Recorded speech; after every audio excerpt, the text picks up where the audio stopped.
Hi, this is Shadi, and today we're going to be discussing Filipino grappling or Dumog, particularly Dan Inasanto and Frank Sobrino. This has been requested in the past. I did find a lot of interesting techniques that we'll be discussing, common with Judo, Jiu-Jitsu. I did find a lot of catch wrestling expressions upon inquiring about Filipino martial arts. It has been told to me that outside influence is definitely possible since a lot of nations have been in the Philippines, but I did find a type of unique expression, and that is particularly the grappling with the stick. So without further ado, let's start. First, we start with Dan Inosanto. So here you have your stick fighting, and from there he gets closer and initiates grappling. And this is a technique that you will see in many martial arts, and that is the Moroto-gari or soto-otoshi, coupled with a wakigatame and finish with like a basic resting technique of Jiu-Jitsu. Here you see he gets closer, hits the face, gets the kuzushi, and plants the leg down for soto-otoshi, does a wakigatame underneath the armpit, turns him over using the stick as a lever. That's very important, and that's what truly piqued my curiosity. So this is your basic soto-otoshi. You plant your leg down and you overwhelm the upper body with your hands, punching down on the mat. Different from soto-gari. Here you have a variation of wakigatame. Wakigatame is not just someone bending down and you get the arm underneath the armpit. This is a variation of it where you have the arm underneath and you use your hips to lever and lock the arm.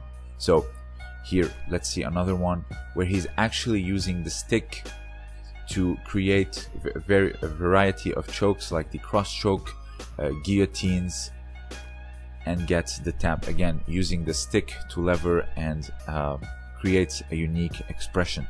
Here you see him doing it from the ground.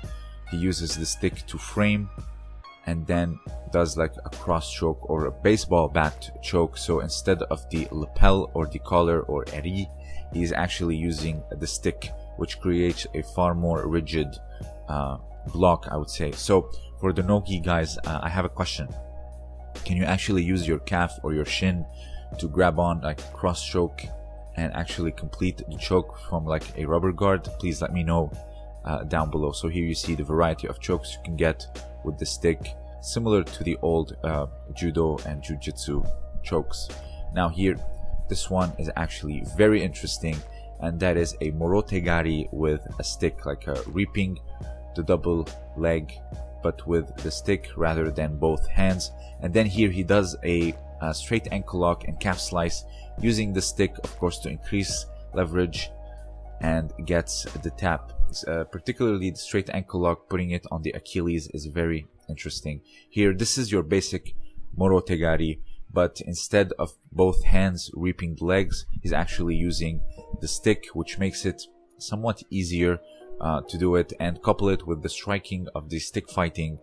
It makes, I would say, a more wholesome way of fighting, like old warfare, where you get very close and then you initiate the grappling. Let's see it one more time. Reaps the legs with the stick. Instead of doing like before, here he's using a straight ankle lock underneath the armpit or the lat, and then goes into a knee bar.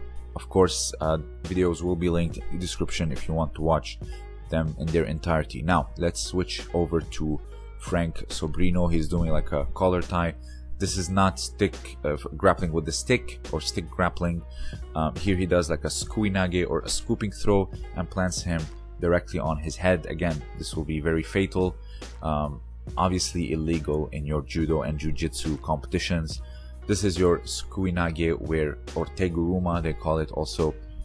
Here is a teguruma or Sukul-nage done as a counter to uchi mata.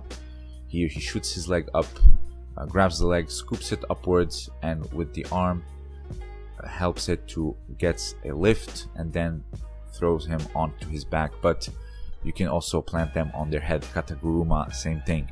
Here he's actually using the rotation of his hips and his arm to hook the heel and to create torsion on the leg and gets the tap.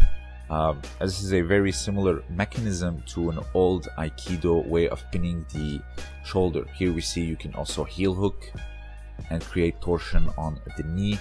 Here you use it but on the arm, but the same way of using your hips and your arm to create torsion, to create the tap or get the tap. Here he's getting like a half guard into a toe hold or ashidori garami. So ashidori garami is an old leg lock. You can see it in old judo and jiu-jitsu. Ashidori, which is foot grab, garami is entanglement. Here you can see it. This is from Kawaishi's book, My Method of Judo. Very rich in the techniques that are not considered official Kodokan techniques, but the stuff that they used to do back in the past. Now, this one is your straight up ashi garami, but he's lacing the other leg and extending, creating torsion or extension on the MCL, and of course locking the hips. And you can also heel hook. This is similar to catch wrestling's ashigarami. This one is judo's ashigarami. It's being done, you actually pull the upper body towards you, which actually creates more tension on the MCL, and of course extending your leg will also create far more tension and eventually sprains the knee. And if you are very strong, you can actually, you know, just create a lot of pressure on the knee and actually break the leg. So please be careful. So again, regarding of the origin of the techniques, I don't fully know. If you are someone who is well versed in Filipino martial arts, I know they can be very rich from weapons, striking, and of course grappling or grappling with weapons, as you see with the stick. Please let me know down below. But again, regardless of their origin, I did find that using the stick to leverage a submission, to leverage a throw, is highly interesting. Again, I've inquired about Filipino martial arts, particularly Dax. He has his own YouTube channel regarding fencing, Filipino martial arts. I'll leave a link in the description below for his channel. So again, if you have something to add, please let me know down below. I did find the pile driver style of Sukul-nage to be very interesting and highly dangerous. So if you have anything else to add, please let me know down below. Also, consider supporting me on Patreon. I have exclusive content for the patrons only. I post there once a week. And please don't forget to check out Josh Simon's shop in the description below. And of course, the videos which I shared today in order to discuss them. This was Shadi, and thank you for listening.